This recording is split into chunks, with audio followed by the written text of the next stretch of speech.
Muy buenas, amables televidentes. El conversatorio de la Fundación Institucionalidad y Justicia del día de hoy cuento con Eric Raful. Yo no sé si decirte Eric Raful o Finjus. Porque la verdad es que el tiempo que tú le dedicas a la fundación, Sí. al igual que otro de los amigos, un Olivo Rodríguez, son muchos los amigos Así que es. viven cooperando y tratando de que el acervo jurídico de la institución cada vez sea más sólido. Pero es que lo que pasa es que Finjus es una casa, pero hay casas y hay casas. Y sobre todo que uno, que es lo que es amante de la reforma, de la institucionalidad y de los precedentes que se queden en una sociedad determinada, pues el Estado de Derecho, la lucha por los derechos. Yo Así creo que es. Finjus es la institución que de una manera más correcta y más profesional ha incidido en todos los gobiernos, en todas las coyunturas, por el fortalecimiento del Estado de Derecho. Y de eso que se trata. Sí, y siempre manteniendo un equilibrio. Un equilibrio, Un claro. equilibrio, Claro. un equilibrio. Claro. O sea, somos reformadores, pero sabemos también que las reformas son procesos. Y tienen sus leyes internas. Sus leyes internas y aparte de eso tienen sus tiempos. Sí, a eso Sus me tiempos. refiero. Es Sí. decir, y tú y yo, y creo que hemos hecho de esa frase, bueno, las reformas no se limitan al contenido de leyes. No, así es. Esa es una de sus dimensiones. Sino a la formación de los actores que la implementan. Precisamente. Bueno, pero precisamente de eso que tú y yo vamos a hablar. Ah, muy bien. De eso que tú y yo vamos a hablar. Y vamos a hablar de una ley, bueno, que aun cuando de manera oficial el presidente formalmente no la ha promulgado, pero que de hecho ya de conformidad con lo que establece la Constitución, ya es ley, Exacto. porque se vencieron los plazos de los 10 días que la Constitución establece. Sí, ya es ley. Ya es ley, ya es Por ley. suerte. Estamos hablando de la ley de la DNI. Muy bien. Eric. Que hay que ver cómo se llamará ahora, porque antes era 2401. Antes era 2401. Bueno, pero la gente la va a identificar como la de la DNI. Esa es la realidad. Tú sabes que alrededor de todo lo que fue el proceso se manifestaron muchas preocupaciones. Y hay preocupaciones que para muchos de los sectores siguen estando ahí.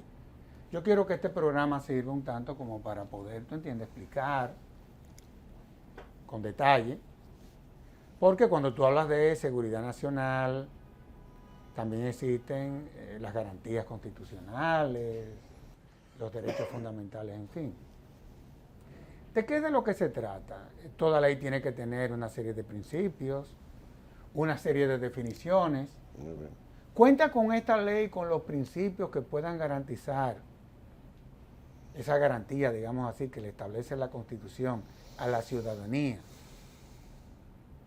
Y puede esta ley garantizar nada, que desde el Estado no se cometan abusos, te pregunto. Bueno, por lo menos la plataforma normativa para tutelar el cuidado de los derechos que deben evitar los abusos está de una manera bien consensuada y bien articulada conforme el derecho comparado y conforme sobre todo la Constitución nuestra. Porque como todo el país sabe, la ley fue declarada inconstitucional, la primera, el proyecto de la ley 2401 o 0124 del 2024, porque se promulgó, independientemente de que establecía la ley que toda su implementación e interpretación tenía que hacerse en respeto a la Constitución de la República, y hay que reconocer eso. El proyecto fue declarado inconstitucional por razones procesales. Claro, por el trámite que se utilizó. utilizó. Por el trámite que se utilizó. No por el contenido. Sin embargo, el proyecto, que hay que partir de lo siguiente, que era y es, que por suerte ya se plasmó, un esfuerzo maravilloso por someter por primera vez la actividad de inteligencia, una actividad tradicionalmente opaca, oscura. Y que andaba de su cuenta, ¿eh? Y que andaba de su cuenta, es la primera vez que se somete en este país al derecho. Someter la actividad de inteligencia al derecho, al control jurídico, por una ley que está ordenada de la Constitución del 2010. Sí, porque es un mandato constitucional. Es un mandato constitucional, la reforma del 2010. Eran de la ley que estaban pendientes. Que estaban pendientes, pero además que estaba adscrito formalmente, aunque siempre ha dependido del Ejecutivo, estaba adscrito formalmente a las Fuerzas Armadas. Y en fin, es una ley que coloca institucionalmente en el organigrama institucional y normativo del país la Dirección Nacional de Investigación bajo control de civil, o sea, bajo dependencia directa ya del Ejecutivo, control civil y conforme a la normativa jurídica. Una deuda no solamente respecto de la Constitución del 2010, sino una deuda respecto de lo que han sido los avances en esa materia en el derecho comparado. Estamos hablando de Brasil 1999, Argentina 2001, Perú 2004, Ecuador 2008, o sea, esos países desde antes de nuestra Constitución ordenar que se organice normativamente por ley esta actividad de inteligencia, ya numerosos países en América Latina habían tomado ese camino y nosotros estábamos todavía en una especie de oscurantismo.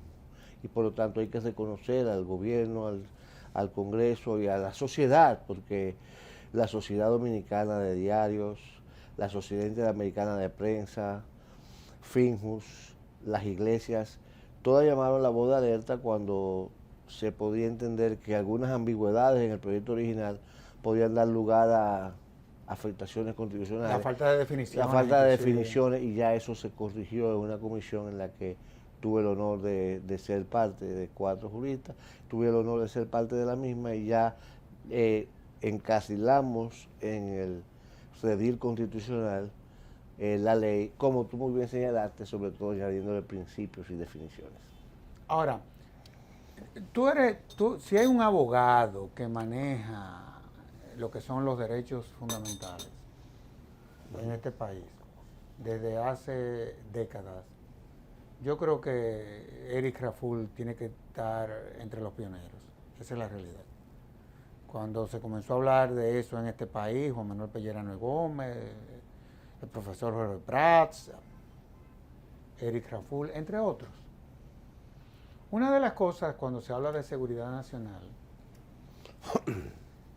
es cómo, por ejemplo, debe entenderse el equilibrio entre esa seguridad nacional, ¿verdad?, y los derechos fundamentales. ¿Cómo debe de entenderse eso? Mira, muy interesante la pregunta, y tú estás planteando un tema central del mundo contemporáneo. Sí. Es un tema central de siempre, que viene planteado que desde la perspectiva orwelliana, de la famosa obra de 1948. Pero la verdad es que en los tiempos actuales, con el tema de los avances de la tecnología, de el fake news, con el tema de los auges del populismo en desmedro de derechos fundamentales en muchas regiones del mundo y del autoritarismo, con esos auges y también con el tema tecnológico y los ciberataques, la precariedad que hay en esos planos, en un mundo que va cada vez más avanzando con la inteligencia artificial y con todos los temas de la tecnología, el tema de la seguridad adquiere una relevancia mayor y de procurar ese equilibrio entre la preservación de derechos fundamentales y la seguridad. Entonces, el país está expuesto, como todo el mundo, sobre todo con este mundo digital, a los ataques, a la pérdida de la privacidad, que fue uno de los elementos centrales en la discusión y en la crítica a la ley original, respecto del secreto de las fuentes, de los periodistas.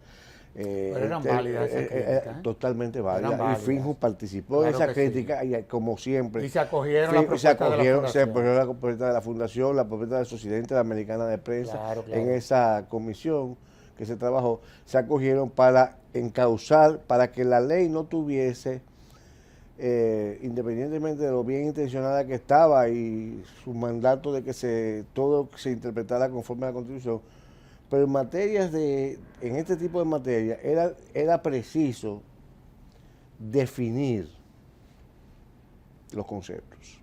Era preciso esclarecer y especificar las prohibiciones concretas de interceptación. Era una de las preocupaciones de la Fundación. Que era una de las preocupaciones, y todo eso se resolvió. Por ejemplo, un tema fundamental era la negativa en temas de seguridad nacional de revelar conocimiento y fuente a quien hubiese tenido acceso a una información que pudiese poner en riesgo. Pues eso estaba un poco genérico y discrecional. Y ambiguo. Ambiguo, esa es la palabra, muy buena, esa es la correcta palabra, es ambiguo, dije genérico, pero la correcta es ambiguo. Y eso podía generar problemas y se especificaron de manera clara y, por ejemplo, se estableció que solamente podía haber sanciones penales si alguien se negaba a dar una fuente por orden de un juez. O sea, si un juez decía, oye, Servio Tulio, usted tiene que informar dónde fue que se enteró y cómo se enteró del tema de la bomba que iban a poner o del tema del ciberataque. Ya eso es diferente. Ya eso es diferente, pero ya un juez te lo ordenó. No, porque ya había una discrecionalidad. Entonces, las discrecionalidades, tú sabes que la discrecionalidad es que habita la arbitrariedad. Entonces, todo eso fue solucionado. Y también, como tú muy bien señalaste, con las definiciones. El establecimiento de principios y definiciones, porque las definiciones te precisan los ámbitos de actuación y le sacan a los creativos autoritarios la posibilidad de interpretar, entre comillas. Tú sabes que la inteligencia desde el Estado muchas veces se utiliza como un mecanismo de control. Sí, esa es la realidad. Sí, así. O se venía utilizando, digamos así. Ya hoy en día eso es difícil. Pero era un mecanismo de control. Sociedades más, unas que otras autoritarias, en fin. ¿Cuáles son los retos que se nos pueden presentar a nosotros partiendo de esa visión de que la inteligencia muchas veces se utiliza como un mecanismo de control, partiendo de lo que sería eventualmente la implementación de esta ley? Mira, yo siempre digo, desde todo el esfuerzo que de muchos sectores de la sociedad, pero Finjo, como siempre, jugó un rol fundamental, por la reforma procesal penal. Sí. Yo siempre digo que los retos están vinculados más que a los contenidos de la norma, están más vinculados a las capacidades o a los empoderamientos de quienes tienen que aplicarla. Yo recuerdo que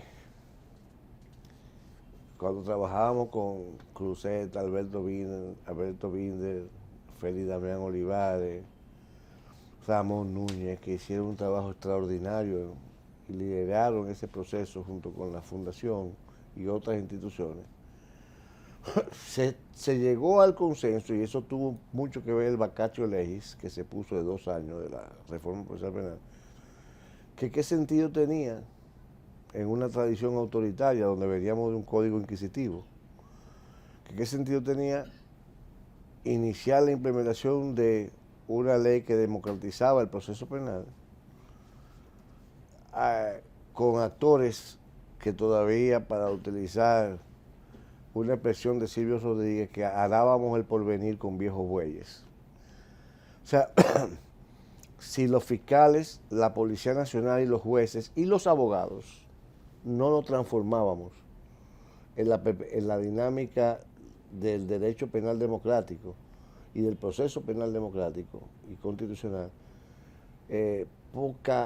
poca posibilidad iba a tener una implementación de la ley, pero lo logramos. La Escuela de la Magistratura, la Escuela del Ministerio Público, la Escuela del Ministerio Público, la Defensa Pública, la Defensa Pública, que es el órgano fundamental del sistema penal dominicano. Claro. Todo eso se transformó, y pese a las falencias que sobre todo por razones presupuestarias existen, pues yo, con relación a tu pregunta, hago el mismo razonamiento que hicimos en aquel entonces. O sea, y tú lo has estado viviendo, porque si hay alguien que ha estado vinculado, yo estuve en una de las reformas a la reforma policial eres tú. Pero estamos hablando, como tú me decías, hablando de ese tema hace poco, es una reforma cultural. Cambiar hábitos y cultura es la cosa Eso más... coge por lo menos 12 años. Eso es más difícil que el caray. El mismo Código Procesal Penal fue después de 10 años que la gente lo entendió. Que la gente lo empezó a entender. Entonces, la gente no entendía lo que eran las medidas de coerción. Entonces ahora, con el tema de la ley del DNI, será importante, y por eso de los retos, tú me hablabas de los retos es que los actores se empoderen, todos, tanto los que tienen la obligación de aplicarla como los que tienen la obligación de seguimiento o reclamo de derechos, pero al mismo tiempo tenemos que entender que en esta transformación normativa tiene que operarse una cualificación de los agentes. Y ahí viene otro de los retos, que es el que te iba a decir. O sea, debemos de crear, que es de los retos del futuro, un sistema de carrera en la inteligencia dominicana, en los organismos de inteligencia, que sean profesionales que lleven, y yo sé que bajo la gestión de Luis Soto, si tú vas ahí, según me comentan, tú te das cuenta de que hay una transformación inmensa. No, además Luis Soto es un tipazo. Un tipazo, sí, además una transformación completa. Y yo digo que el hecho de y que... es un hombre discreto, de que hayamos tenido en el pasado a Cifrido, que es un hombre decente, en medio de un contexto normativo autoritario, y que tengamos ahora a Luis Soto en la implementación de una reforma, ha sido una gran ventaja y bendición para el país. Y ahora entonces lo que queda es desarrollar un sistema de carrera que profesionalice a quienes van a integrar ese órgano constitucional a los fines de que se profesionalice y se despolitice y se desmilitarice realmente. Una de las propuestas nuestras, inclusive, yo no sé si tú la recuerdas, era precisamente que se creara una escuela. Es decir, que quienes fuesen miembros de una institución tan compleja, que maneja la inteligencia, tú y yo hemos estado y hemos andado por esos predios, por eso podemos hablar con claridad sobre el tema. Tú tienes que tener ciertos conocimientos, ciertos niveles de discrecionalidad, en fin. ¿Eso se logró en la legislación? No. ¿O quedó pendiente para los reglamentos? Eso es un tema de futura relación. Lo que sí se logró fue el establecimiento del armazón normativo. Y que ahora tiene que desarrollarse. Tiene que desarrollarse por la vía reglamentaria, que ya se están trabajando, tengo información de que se están trabajando algunos proyectos de reglamentación, precisamente para empezar a encauzar y crear las condiciones para un verdadero sistema de carrera. Tú sabes que la libertad de expresión y la libertad de información, digámoslo así, son derechos de doble contenido, inclusive, y que requieren, por ejemplo, de normas bien claras y de reglas bien claras. Yo he trabajado mucho eso. Sí. Tú y yo hemos trabajado mucho en eso, porque inclusive trabajamos en la ley. En la ley que está en el Senado. Que está en el Senado. 2 años y medio. 2 años y medio. Sí, señor, y que una excelente ley. Consensuada con la UNESCO, consensuada con la Relatoría del Sistema Interamericano, consensuada con la dinámica, con ahí Hermógenes Acosta, el magistrado de mérito, tuvo una labor fundamental. No, increíble. Y Nanfí, hoy juez de la Suprema Corte de Justicia, estableciendo los precedentes constitucionales y del sistema interamericano. Los precedentes del TC, que es de la materia en la que más se ha pronunciado el Tribunal Constitucional, y los precedentes del sistema interamericano. O sea, esa ley, ese proyecto, porque está en el Senado, está armonizado con todo el ordenamiento derivado de la UNESCO, sobre todo de los relativos a redes sociales, y con todo el ordenamiento relativo a libertad de expresión y difusión del pensamiento del sistema interamericano y del Tribunal Constitucional americano. Yo te hago la pregunta porque uno de los temores que había era que pudiese eventualmente una ley como la que regula la DNI atentar contra esos derechos. ¿Se pudo armonizar las ambigüedades que había en la versión original? 100%.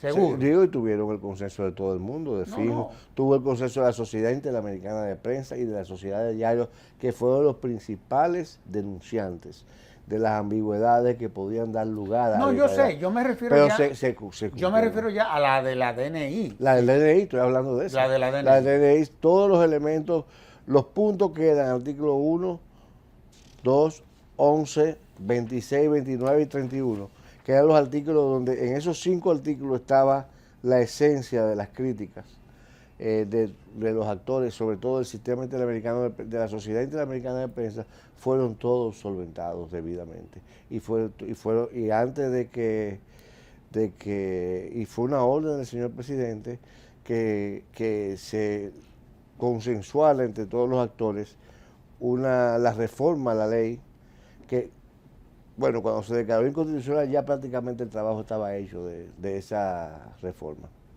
Por ejemplo, tú sabes que existen los mecanismos, por ejemplo, de supervisiones independientes. Me refiero, por ejemplo, cuando tú hablas sobre respecto a la vida privada, ese tipo de cosas. ¿La ley se refiere a eso? ¿Creó algún tipo de mecanismo? ¿Para las supervisiones independientes? No. No, que eso está regulado concretamente, eso tiene que ser independiente, ¿no? Tiene que ser todo por las autoridades competentes y bajo el microscopio de los jueces. Yo me alegro de que eso haya terminado siendo así, porque tú sabes cómo son tú sabes cómo son estos procesos, que alrededor de ellos se construyen muchísimos mitos. Así mismo y es. Y uno tiene entonces que salir así mismo no a aclarar, sino a decir real y efectivamente cuál es el contenido de la norma. Ahora, así mismo es, así mismo es. Una de las preocupaciones, y parecería que se terminó aprobando así, la tuvieron las telefónicas, con relación a las interceptaciones masivas. A las intercepciones masivas. De las bases. Sí. De las bases. ¿Cómo tú ves esto? Porque si hay una persona a quien se le puede hacer esa pregunta es a ti. Por el tema de que yo veo que las telefónicas han manifestado su preocupación con relación a esas intervenciones, pero yo como usuario de las telefónicas me preocupo más que las propias telefónicas. Sí. Honestamente hablando te lo digo.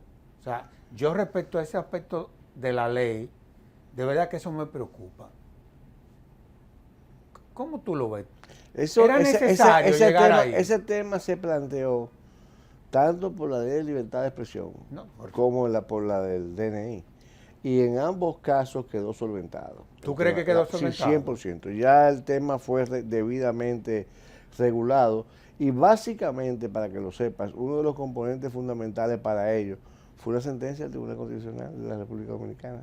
¿En qué sentido? Hubo una sentencia del Tribunal Constitucional de la República Dominicana que estableció la vulneración constitucional de una actividad que se planteó en una acción que se hizo ante ella, una norma, y el Tribunal Constitucional la falló adecuadamente para preservar a reclamo de la telefónica para evitar que se pudiesen accesar a la base de datos de las compañías y de la empresa telefónica, así básicamente de una manera libre. Una manera oficiosa, digamos. Oficiosa, eso se ¿Tendrían necesariamente que ser con la autorización de un juez? Sí, claro que sí. Ya nada de eso puede suceder porque con la autorización de un juez. Yo entiendo la materia y es bueno que tú le expliques. Aquí no estamos hablando de una inteligencia que va dirigida a... Aquí estamos hablando de seguridad nacional. De temas que tienen que ver con la seguridad nacional. Así es. Y evidentemente de que hay aspectos, aun cuando hay disposiciones constitucionales, que blindan esa seguridad nacional. Claro que sí, que la blindan y la tienen que tutelar necesariamente. O sea, esa pregunta con la que tú iniciaste el programa, del equilibrio entre seguridad nacional y derechos fundamentales, fue la parte del bosque más espesa para poder deslindar bien los caminos y garantizar en la mayor medida posible ambas cosas. Yo te lo preguntaba porque tú sabes que cuando se dan conflictos entre derechos fundamentales, pues a veces ellos se ponen, por ejemplo, el derecho a la intimidad. Que por cierto, la gente no sabe que el derecho a la intimidad, la honra, el buen nombre, sí, el honor, es el que más es de lo que más está desarrollado en nuestra Constitución. Sí, sí, Es el que más está desarrollado. O sea, parece que tú, cuando tú lo estás leyendo, parece que es una ley por momentos. Que tú Bueno, lo que pasa es que también yo recuerdo que en todo lo que fue ese proceso de reforma constitucional, todo eso nunca lo va a decir. No. Pero tú jugaste tu rol. Oh, pero claro. Tú jugaste tu rol. Ahorita estaba con Villaverde recordando los viajes. Entonces a las universidades y a todo el país. Y a Punta Cana. Y a Punta Cana. Y a Santiago, y en fin. Así a Barahona. Así mismo a la Romana. Así mismo es. Vamos a hacer una pausa. Y de inmediato volvemos con este interesantísimo programa.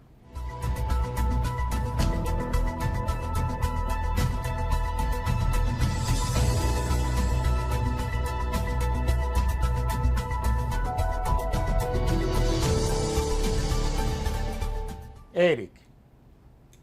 Mira, a propósito de, yo quisiera aprovechar que estamos entrando en este segundo momento del programa, que tú me hablaste de la telefónica, para que tú veas hasta qué punto se hizo un esfuerzo en la nueva norma del DNI para estar en consonancia con lo que es con lo que son los mandatos constitucionales, lo que es la tutela de los derechos fundamentales. El título, a partir del artículo, establecía obtención de información en la actividad de inteligencia.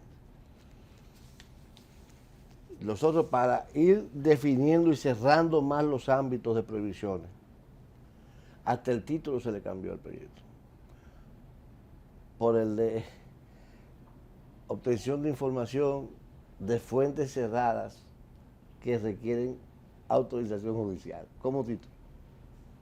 O sea, que tú te pones a ver y ya se hizo un énfasis, no solamente en el desarrollo del contenido, sino en los títulos de los aspectos que generaron más preocupación en distintos sectores de la sociedad, que están ahí enumerados en un informe que preparamos cuando la comisión terminó el trabajo. Y la verdad es que se hizo un levantamiento de todo lo que estableció FINJU, de todo lo que estableció la Sociedad Interamericana de Prensa, la Sociedad Dominicana de Diario, las iglesias católicas y evangélicas, y se hizo una discriminación para buscar todos los elementos que pudiesen dar lugar, porque lo primero que debe tener una norma es la legitimidad de los actores fundamentales de la misma. Estamos hablando de prensa, estamos hablando de la obtención del secreto de fuentes, claro, de la información, de un tema de inteligencia, de información que puede afectar a la seguridad nacional, de que el control de eso no afecte derechos fundamentales. Y por eso te decía que esa fue la parte más frondosa del camino. Ahora, se establecieron, por ejemplo, regímenes de consecuencia para quienes de sus funciones, ya en la DNI, hagan uso indebido de esas informaciones. Oh, pero claro, pero eso está ya regulado en la normativa general. Tú no puedes, en el contexto de una función que ocupas, sin vulnerar el ordenamiento normativo general, utilizar información a la que tú tengas acceso conforme a ella para generar consecuencias. Mira, y el tema de las sanciones, del régimen sancionador, tuvo mucho que ver con el tema de las autorizaciones judiciales. Se estableció el tema de la autorización judicial como condición para generar, por ejemplo, sanciones penales que estaban establecidas en el primer proyecto solamente con una negativa, sin que interviniera orden judicial a ese respecto, y ello se adecuó de una manera consistente con el respeto a los derechos fundamentales. Así mismo es. Tú sabes que uno de los principios, y comenzábamos por ahí, fundamentales, que debe de ser parte del contenido de una legislación de esta naturaleza, es el que tiene que ver con la razonabilidad. Bueno, es un mandato constitucional que opera en todo lo que es la implementación de cualquier norma. En todo lo que es la implementación de cualquier norma, opera. Y por eso los principios se establecieron y se pusieron de manera clara, principios en el que no estaban en el primer proyecto y se pusieron en el proyecto que finalmente fue aprobado, que como tú muy bien señalas ya debe ser ley. Igualmente las definiciones, porque eso te quita ámbito de interpretación donde puede colarse el autoritarismo. Yo pudiera leerte Sí, claro. algunos de esos De eso es de lo que se trata. en un informe que se estableció a propósito del proyecto, que básicamente lo que procuraba era resumir a las autoridades lo que fue el esfuerzo que se hizo para lo que se llamó en su momento redacción extremadamente abierta, que podía dar lugar a esa interpretación constitucional. Básicamente, como te decía, los artículos 11 y 29 de la ley relativa a la obligación de la persona física de brindar información al DNI, mientras de la persona física, los individuos, mientras que se estableció que esa negativa constituye un acto penal con prisión de 2 a 3 años y multa de 9 a 15 salarios mínimos del sector público. Ese tema se solventó con la autorización judicial. Y la pena tiene que ser cuando tú te negaste, como te establecía, cuando tú te negaste a proporcionar una información que es fundamental de seguridad nacional, luego de que un juez te lo ordenó. Entonces, la capacidad de acceder de forma automatizada a las bases de datos de empresas públicas o privadas, cerradas incluso, como te establecía hace un momento, donde sobre todo por el tema de las telecomunicaciones, que eso estaba previsto en el artículo, en el párrafo 2 del artículo 11, también fue solventada porque se entendía que era un texto extremadamente ambiguo, con un contenido ambiguo, abierto, y podía dar lugar a que se interpretara en la aplicación de la ley de una manera laxa que afectara derechos fundamentales. Eso de tú tener la capacidad de acceder de forma automatizada por los sistemas a fuentes, que ese es el tema viejo que venía debatiéndose y fue el principal tema de las telecomunicaciones, fue debidamente solventado para evitar que eso sucediera de forma automatizada. Así lo que tenía que ser conforme había establecido el Tribunal Constitucional, de una forma que tenga una debida autorización y que no pueda, y que sea resultado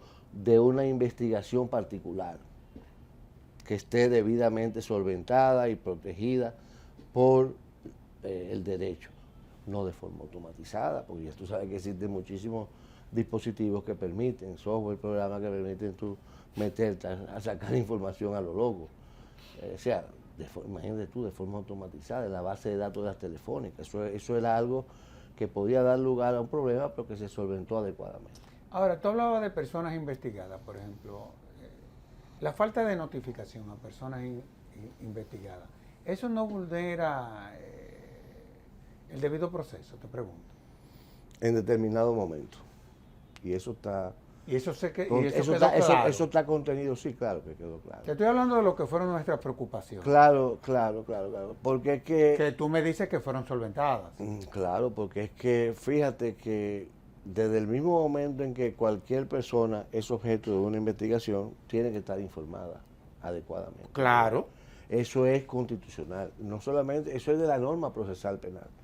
Si tú no estás debidamente informada, eso es nulo de pleno derecho. Por eso el tema de la autorización judicial previa. Tú sabes que una de las preocupaciones que habían, la ley establece de que la DNI, su obligación es, en principio, única y exclusivamente, informarle al presidente. En principio. Sin embargo, tú sabes que desde el punto de vista de lo que es nuestro ordenamiento constitucional, yo estoy partiendo inclusive hasta del derecho constitucional que me enseñaste tú, Tú sabes que el Congreso, como órgano de control y fiscalizador, tiene como atribución llamar a cualquiera. Mira, qué buen punto. Sí, Qué buen punto. te lo digo porque... Si tú supieras que ese fue de los puntos más duros en el trabajo de los comisionados. Sucede que como uno tiene diversas fuentes en el derecho comparado en la cual inspirarse. Claro. Hay algunas experiencias en el derecho comparado que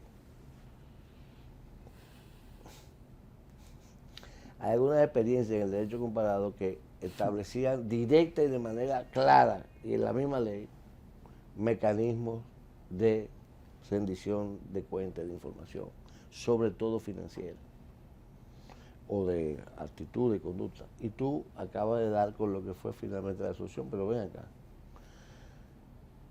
No hay institución del Estado que no esté sujeta a que el Congreso la llame para que explique qué ha pasado aquí, qué ha pasado allí, qué está pasando en cualquier... Lo vemos todos los días. Ahora acabo de ver en la prensa esta semana pasada que iban a llamar, no sé a cuál entidad, a propósito de qué caso, para que fuera al Congreso a sí, el tema de los aeropuertos. A Aerodón, una entidad privada, bueno, un servicio público, una concesión de naturaleza pública, ¿no? Al tema de los aeropuertos. Entonces, tú no estás, mucho menos el DNI, este organismo, ¿no?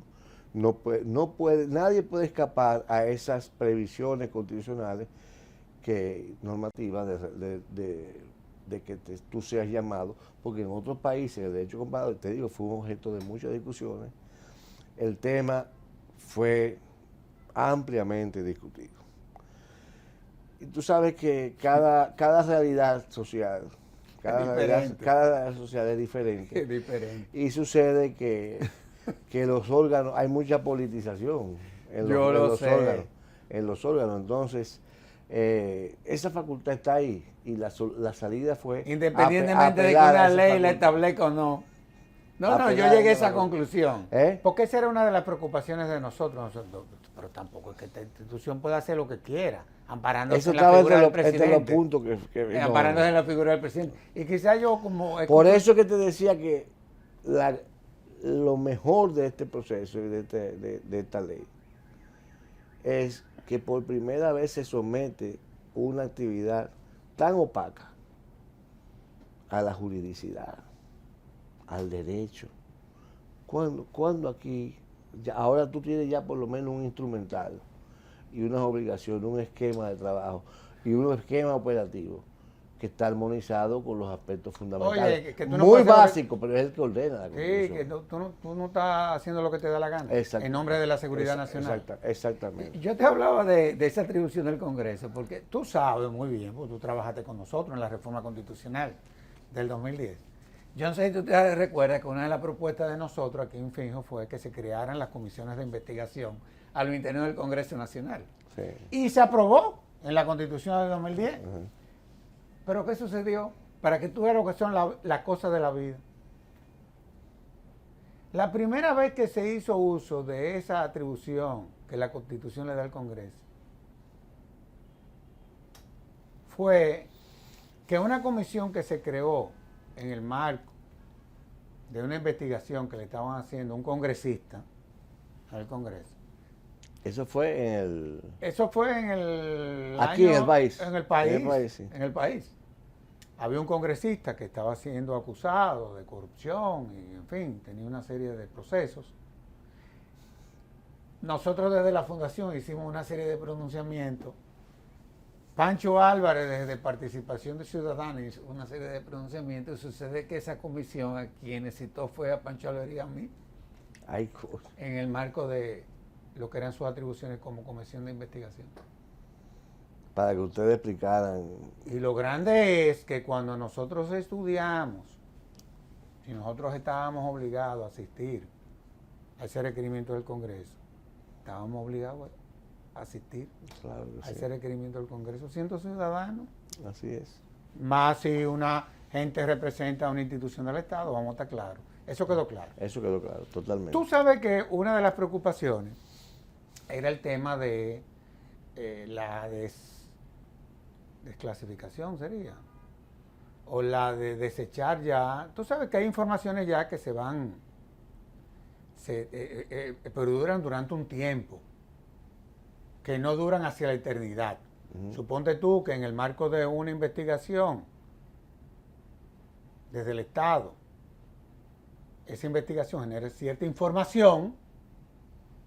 ¿Qué tiempo duraría esa información? No, esos son los tiempos procesales. Los tiempos procesales. Claro que sí, porque es que si hay las prevenciones, las prescripciones están establecidas en la ley. O sea, si hay una investigación, por ejemplo, que requiere el Ministerio Público una investigación, obviamente hay la obligación de entregarla, pero inmediatamente una persona esté siendo sujeta a esa investigación tiene que ser notificada. Pero ahí voy, ahí voy.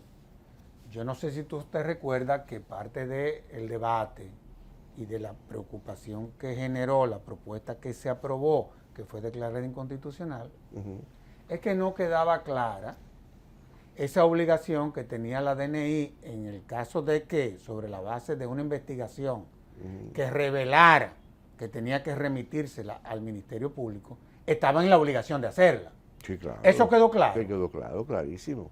Eso quedó clarísimo. Y lo que también quedó claro que el DNI no puede actuar por su cuenta, ni estar llamando gente, ni estar actuando de una manera adecuada, precisamente por eso. La información que estaba obligado en el proyecto original a brindar un particular respecto de un elemento, tiene que estar blindada judicialmente, tiene que estar protegida por las autoridades que deben, ya sea el Ministerio Público o un proceso investigativo o como fuera, no puede ser así a lo... Tú dijiste en un principio que eso va a traer mucha tranquilidad, para que estemos claros. Porque también, vean acá, si tú sobre la base de una investigación real y efectivamente tú, o la investigación refleja de que eso ya es o cae bajo la competencia del Ministerio Público, oye. El Congreso llamó a los actores que hicieron las primeras críticas, y a FINJUS lo llamó. Sí, claro que sí. Para que cualquier otro contenido, a ver si había quedado bien el trabajo. Mira, esa comisión que fue elegida entre las autoridades y la Sociedad Dominicana de Diarios, que yo tuve el honor de ser consensuado para hacer, de que por consenso fui parte de ella, y aprendimos muchísimo. Estaba Olivos Rodríguez Huerta. Sí, el administrativista. Estaba Harold Modesto, por el defensor del pueblo. Claro. Un muchacho verdaderamente brillante, un muchacho extraordinario. Que parece que tiene una madurez de un hombre de 70 años, siendo un muchacho joven. Parece un anciano sabio. Y Carolina Ramírez, que es la única que tiene un verdadero expertise en materia de inteligencia, fuera del país, a nivel internacional. No, y en la práctica. O sea que ella se sabe todos los trucos y las travesuras que se puedan hacer desde una institución como esa. Harold y yo aportando desde el mundo de los derechos y los derechos fundamentales y los derechos de la ciudadanía, Olivo, de esa visión holística, administrativista, que maneja, y Carolina con esa experiencia en temas de inteligencia, en temas de las experiencias comparadas en otros países, en organismos internacionales, donde ella ha sido reconocida, ha publicado obras.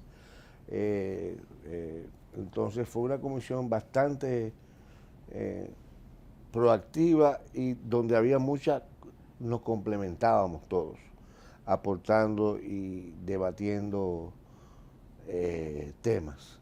Finalmente, por ejemplo, el Constitucional falló que se trataba de una ley orgánica. ¿Y se aprobó como ley orgánica? Se aprobó como ley orgánica ahora. Yo no estaba de acuerdo. Particularmente yo entendía que no era orgánica. Ni yo tampoco. Y el consenso al final en el equipo fue que no era orgánica, pero el Constitucional dijo eso, pues que sea orgánica. Pero oye, pero a veces las cosas pasan para algo. Pero pasan para bien. Porque a fin de cuentas, esa inconstitucionalidad declarada por el tribunal contribuyó a que la ley saliera honestamente hablando. Ya todavía fortaleció aún más dotó de mayor legitimidad. Yo te lo voy a poner bien claro, para que tú me digas a mí. ¿Tú te acuerdas que durante el proceso habían conflictos entre la norma que se había aprobado, la ley orgánica del Ministerio Público, la ley de protección de datos personales, la ley de archivo? Acuérdate que había un problema ahí. La sentencia del TC de las La telecomunicaciones. sentencia del TC. De las telecomunicaciones. Exacto. ¿Tú lo que es la del acceso automatizado a las fuentes privadas y públicas. Sí, cerradas. Tú lo que me quieres decir es que todos esos aspectos que la ley enfrentaba fueron resueltos. Todos, absolutamente todos. Nadie, y bueno, tú sabes, el país sabe lo que fue la reacción social. No, mira, nosotros la verdad de todos los actores. No, una cantidad inmensa de actores salió en protesta y todos esos actores que cuestionaron tuvieron finalmente conforme con el resultado de la comisión. No, porque tampoco. Pero lo que te quiero decir con el producto que salió, o sea, fueron sobre tu pregunta, fueron debidamente solventados. No, espérate, vamos por partes. Sí, así es. Habrán cosas ahí en donde quizás yo no pueda estar de acuerdo. Tú puedes cuestionar que algunos aspectos pudieron desarrollarse más. Sí, por el tema de la carrera. Pero era el tema de la carrera, pero un tema marco, una ley marco. Es una ley y lo que ordena la Constitución del 2010 se cumplió. Porque someter al derecho esa actividad con lo básico, sacarla del ámbito militar, ahí está ya. Claro. El tiempo se agotó. ¿Cómo? Una hora hablando estamos tú y yo. Qué bueno, señor. Es que siempre es así. Y tú sabes una hora yo impresionante. Satisfecho de venir aquí a mi casa. Yo la verdad que te felicito porque has hecho un programa muy didáctico. Creo que ha aclarado muchas cosas. Obviamente puedan haber cosas ahí que puedan seguir generando problemas, pero la ley son hipótesis de trabajo y veremos en su implementación si podemos seguirla mejorando en el hipotético caso de que las circunstancias lo requieran. Recuerda lo que siempre hemos hablado. Yo lo he dicho aquí en más de una veintena de programas. Nosotros, tú y yo crecimos y nos hicimos abogados en una época donde las leyes estaban llamadas a durar 50 años, 60 años, 70 años. Aquí hay que estar revisando permanentemente. Hoy con el derecho dúctil y la inteligencia artificial y la sociedad líquida de Bauman, donde todo se transforma, donde ya un año equivale a 25 años del pasado, tenemos que asumir que los instrumentos normativos deben ser objeto de transformación o de revisión permanente en la medida que regulan una sociedad que está en cambio permanente. Entonces ya eso obliga a ello. Los países nórdicos tienen como tradición la revisión obligatoria. La revisión obligatoria cada 5 años. Cada 5 años. Pero desde hace 40 años. Claro que sí. Desde los años 80. Don Eric, gracias.